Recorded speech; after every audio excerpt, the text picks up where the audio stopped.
संत गाडगेबाबा अमरावती विद्यापीठात सिनेट सदस्यांची सभा सुरू असताना एबीव्हीपीच्या विविध मागण्यांसाठी सिनेटमध्ये जाऊन आंदोलन केले।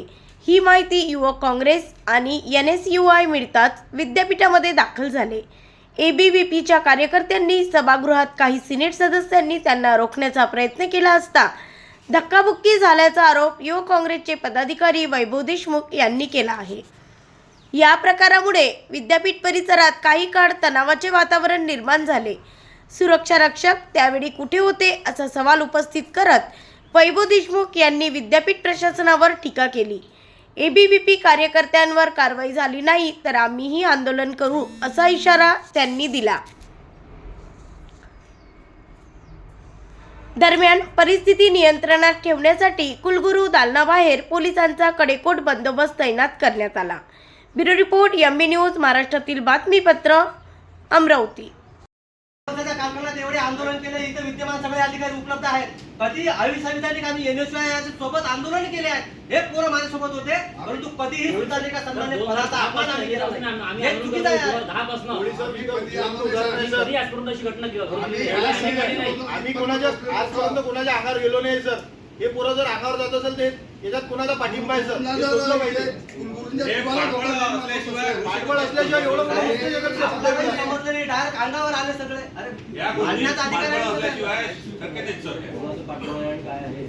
याचा तपास करणं जरुरी आहे सर।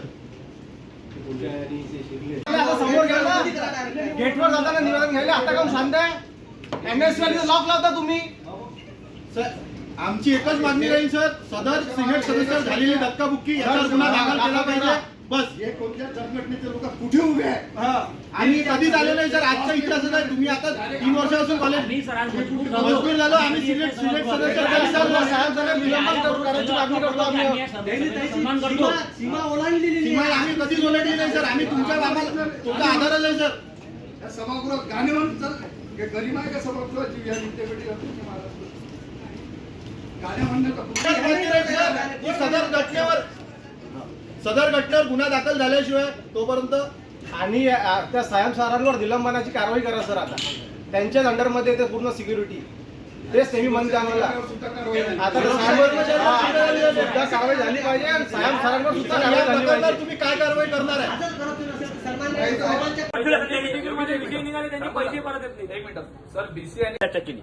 सरला माहिती आहे तुम्ही काय म्हणलं विद्यार्थ्यास स्कॉलरशिप भेटते, बरोबर आहे। मग ज्या प्राध्यापक हा परीक्षा सेंटरवरती पेपर तपासत होतो त्याला TAD कोण येतं? गाडगेबाबा अमरावती विद्यापीठाच्या इतिहासात 1983 पासून विद्यापीठात स्थापनेपासून जी घटना आजपर्यंत घडली नाही ती एक आज अत्यंत चुकीची घटना ते घडलेली आहे। इथे सिनेट सभा सुरू असताना ABVPचे कार्यकर्ते थेट सभागृहात घुसले, त्यांनी सभा तहकूब केली आणि सभेत गोंधळ घातला। एवढंच नाही तर काही सिनेट सदस्यांना आवरण्याचा प्रयत्न केला, त्यांच्या अंगावर गेले, त्यांना धक्काबुक्की केली, त्यांना पाडण्याचा प्रयत्न केला। म्हणजे एवढी दादागिरी आज या सरकारच्या भरोश्यावर या संघटना करत आहेत तर हे विद्यापीठ काय करत आहे? त्या कुलगुरूंच्या समोर जर ह्या घटना होत आहे म्हणजे याला संरक्षण कोणाचं आहे? आम्हाला ही घटना करताच आम्ही युवक काँग्रेस आणि NSUIचे विद्यार्थी तिथे आलो, कार्यकर्ते इथे आलो, इथे आम्ही निषेध नोंदवला। आम्हीसुद्धा त्या सभागृहात गेलो। आम्ही त्या सभागृहात सन्मान राखत आमची गोष्ट ठेवली की या पद्धतीनं या सभागृहाचा अपमान करणाऱ्या आणि सिनेट सदस्यांवर हात उचलणाऱ्या गुंडागर्दी करणाऱ्या या संघटनेवर तुम्ही पाठीशी न घालता कठोरात कठोर कारवाई केली पाहिजे आणि याच्यावर गुन्हे दाखल केले पाहिजे। अन्यथा या 18 कोटी रुपयाचे सुरक्षेवर खर्च होतात या विद्यापीठाच्या, ही सुरक्षा कुठे गेली? आज हे सुरक्षा रक्षक होते कुठे? जर एखाद्या सिनेट सदस्याच्या जीवाला काही बरं वाईट झालं असतं तर ह्या पैशाचा जो अपव्यय होता सुरक्षेवर हा कुठे गेला असता? याचा काय हिशोब आहे? हे सुद्धा आज आम्ही त्यांना विचारलेलं आहे आणि या घटनेचा आम्ही तीव्र निषेध करतो। यानंतर त्यांच्यावर जर काही कारवाई झाली नाही तर आम्ही विद्यापीठाला इशारा दिला आहे की आम्ही ज्या पद्धतीने यांच्याशी सहकार्याची भूमिका ठेवतो, युवक काँग्रेस NSUI सुद्धा यांच्यासोबत कुठेही सहकार्य करणार नाही आणि अशा पद्धतीतच आम्ही आंदोलन करू आणि यांना आम्ही जेरीस आणू। नमस्कार, मी कैलास चव्हाण, सिनेट सदस्य, संत गाडगेबाबा अमरावती विद्यापीठ। अमरावती विद्यापीठामध्ये सभा चालत असताना अचानक अखिल भारतीय विद्यार्थी संघटना नावाची विद्यार्थी संघटना आतमध्ये आली। विद्यापीठाचा प्रोटोकॉल असा आहे की विद्यार्थ्यांच्या मागण्या संविधानिक असेल, संयुक्त असेल तर तो कुलगुरूकडे निवेदन देऊ शकतो. परंतु त्यांनी डायरेक्ट आतमध्ये येऊन व्ही साहेबांच्या चेअरवर हमला केला. चेअरवर हमला केला असता मी त्यांना नाही का रोकायला गेलो की हा प्रोटोकॉलचा भंग आहे, तुम्ही हा प्रोटोकॉल तोडू शकत नाही. त्यावेळेस काही विद्यार्थी नाही का माझ्या अंगावर आले. मी अधिसभा सदस्य म्हणून त्यांना ढकललं. त्यांनी अखिल भारतीय विद्यार्थी परिषद जिंदाबाद जिंदाबादचे नारे दिले. मग त्यांनी संघटनेचे नारे दिल्यानंतर मी सुद्धा माझ्या संघटनेचे नारे दिले आणि त्यांना सांगितलं की हे अधिसभेमध्ये तुम्ही जे करत आहात ते अतिशय चुकीचं आहे आणि प्रोटोकॉलाचा भंग आहे. सन्माननीय कुलगुरू महोदय हे राज्यपाल महोदयांचे प्रतिनिधित्व करत आहेत. आज राज्यपाल महोदयांचा अपमान झाल्यासारखं झालं. आज विद्यापीठाच्या एवढ्या मोठ्या इतिहासामध्ये विद्यार्थी संघटनांनी सगळ्यांनी आंदोलन केले, परंतु संविधानिक मार्गाने केले. मी असंही म्हणत नाही की विद्यार्थी संघटनांनी आंदोलन नाही करावं, परंतु त्यांनी त्यांचे नाही का काहीतरी नियमावली असते, काहीतरी अटी असते, काहीतरी प्रोटोकॉल असते. तो प्रोटोकॉल तोडला. आज आमचे सन्माननीय अधिसभा सदस्य आणि व्यवस्थापन परिषद सदस्य सन्माननीय भैयासाहेब मेटकर यांनाही ढकलण्यात आलं. माझ्याही अंगावर चाल केली. ती मुलगी समोर आल्यामुळे नाही का मी मुलीवर छत्रपती शिवरायांचं राज्य आहे, आम्ही मुलींचा आदर सन्मान करतो आणि करत राहू.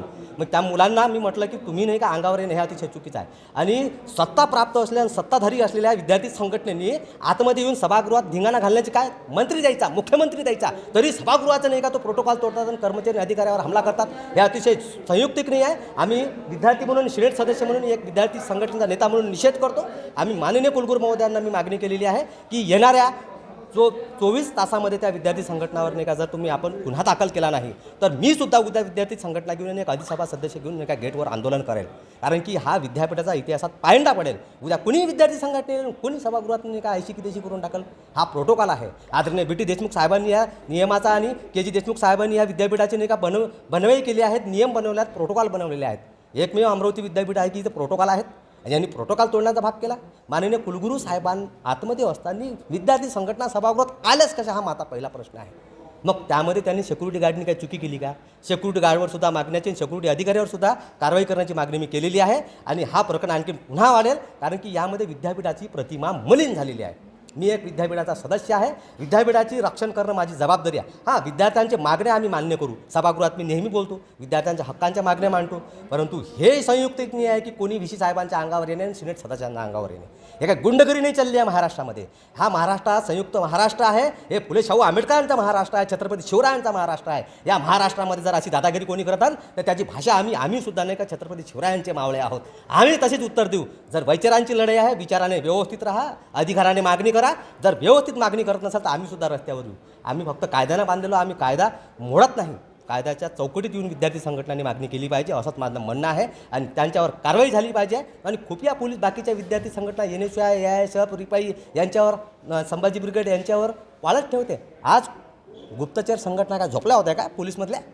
त्यांना माहिती नाही का विद्यार्थी संघटना सभागृहात हमला करणार आहे आणि आता नंतर CRP पाठवतो? अतिशय चुकीचं आणि निंदनीय आहे. याचा मी निषेध करतो आणि निषेध करून पुन्हा ही मागणी करतो माननीय कुलगुरू महोदयांना आणि माननीय राज्यपाल महोदयांना सुद्धा आम्ही निवेदन पाठवून सगळ्या सिनेट सदस्यांनी मिळून का हा लढा लढू. विद्यापीठाची प्रतिमा मलिन झाली नाही पाहिजे. यानंतर याची विद्यापीठ प्रशासनाने दखल घेतली पाहिजे, एवढंच मी म्हणतो. नमस्ते, मी देवाशिष कोतरकर, अखिल भारतीय विद्यार्थी परिषदेचा विदर्भ प्रदेश मंत्री. आज संत गाडगेबाबा अमरावती विद्यापीठ इथे सिनेट मेंबर्सची बैठक चालली होती. त्या दरम्यान आम्ही शांतीपूर्वक एक निवेदन घेऊन गेलो होतो. तिथे विद्यार्थ्यांचे प्रतिनिधी म्हणून आम्ही सिनेट बैठकीत जेव्हा आम्ही शिरलो तर तेव्हा तिथल्या सिनेट मेंबर्सनी तिथे गोंधळ केलेला आहे. आम्ही शांतीपूर्वक तिथे आंदोलन करत होतो. वारंवार विद्यापीठाला आम्ही विविध प्रकारचे निवेदन देत आलेलो आहोत. त्यामध्ये मुख्य विषय म्हणजे प्रवेश परीक्षा आणि परिणाम. काही विषय असे होते की ज्यामध्ये जर का BAचा मराठीचा जर का सेकंड इयरचा 4th सेमेस्टरचा सिलेबस बघितला तर त्यात ते 50 दिवस नावाची कादंबरी आहे, ज्यात भारताचे जे माननीय पंतप्रधान आहेत आणि हिंदू धर्म, संस्कृती, इतिहास याबद्दल आक्षेपार्ह त्यांनी त्यात बोललेले आहेत. तर तो सिलेबस विद्यार्थ्यांना शिकवला जातो. तर त्या विषयात एक निवेदन दिलेलं होतं. त्यानंतर विद्यापीठामध्ये मूलभूत सुविधा नाही, त्यामध्ये हॉस्टेल्समध्ये वॉशरूमची सुविधा असेल, मेसची, पाण्याची सुविधा असेल. त्यानंतर तिथे सुरक्षिततेच्या बाबतीत बघायचं झालं तर तिथे विद्यार्थिनींसाठी सुरक्षिततेसाठी कॅमेरेज लावलेले नाही आहेत. जिथे तिथे दारूच्या बाटल्या, बिअरच्या बाटल्या पडलेल्या आहेत. तर या सर्व विषयांना घेऊन आम्ही विद्यापीठात निवेदन दिलं होतं. जी फी वाढलेली आहे, रिचेकिंगची फी पहिले 200 रुपये होती. आम्ही निवेदन दिलं होतं की ती अजून कमी करा, परंतु असं लक्षात आलं की त्यांनी अजून 100 रुपये वाढवून ती 300 रुपये केलेली आहे. आणि जर का तफावत एवढी दिसून येते मूळ रिझल्टमध्ये आणि त्यानंतर परत जेव्हा आपण रिझल्ट हे करायला लागतो विद्यापीठाला परत रिचेकिंग करायला देतो तर त्यामध्ये फार तफावत दिसून येते.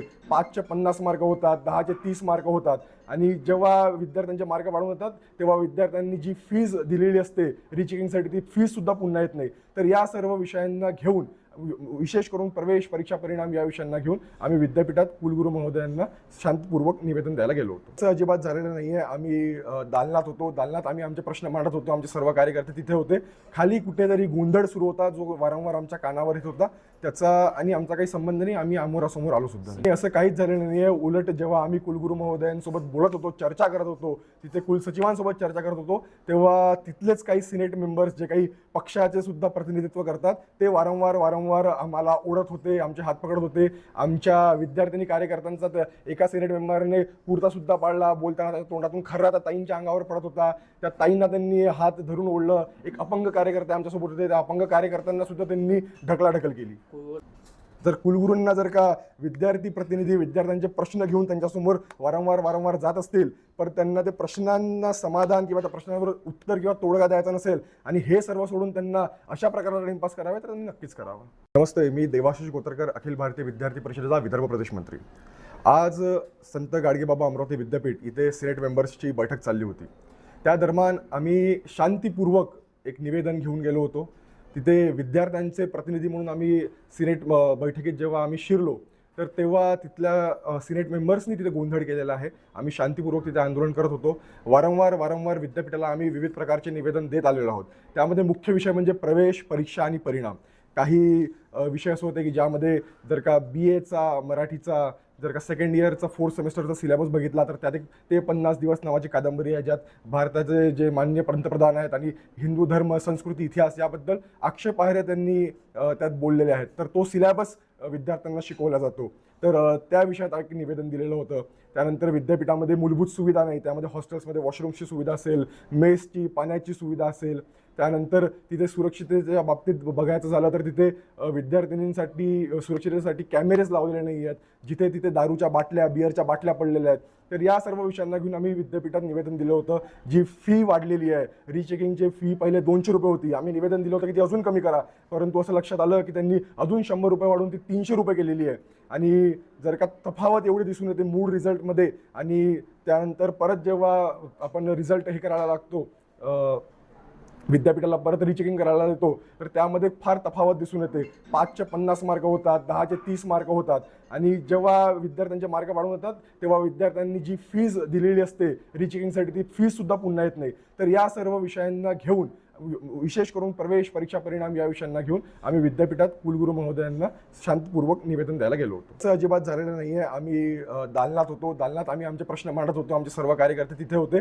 खाली कुठेतरी गोंधळ सुरू होता जो वारंवार आमच्या कानावर येत होता, त्याचा आणि आमचा काही संबंध नाही. आम्ही आमोरासमोर आलो सुद्धा नाही. असं काहीच झालेलं नाही आहे. उलट जेव्हा आम्ही कुलगुरू महोदयांसोबत बोलत होतो, चर्चा करत होतो, तिथे कुलसचिवांसोबत चर्चा करत होतो, तेव्हा तिथलेच काही सिनेट मेंबर्स जे काही पक्षाचे सुद्धा प्रतिनिधित्व करतात ते वारंवार आम्हाला ओढत होते, आमचे हात पकडत होते. आमच्या विद्यार्थ्यांनी कार्यकर्त्यांचा एका सिनेट मेंबरने कुर्ता सुद्धा पाडला, बोलताना तोंडातून खर्रा त्या ताईंच्या अंगावर पडत होता.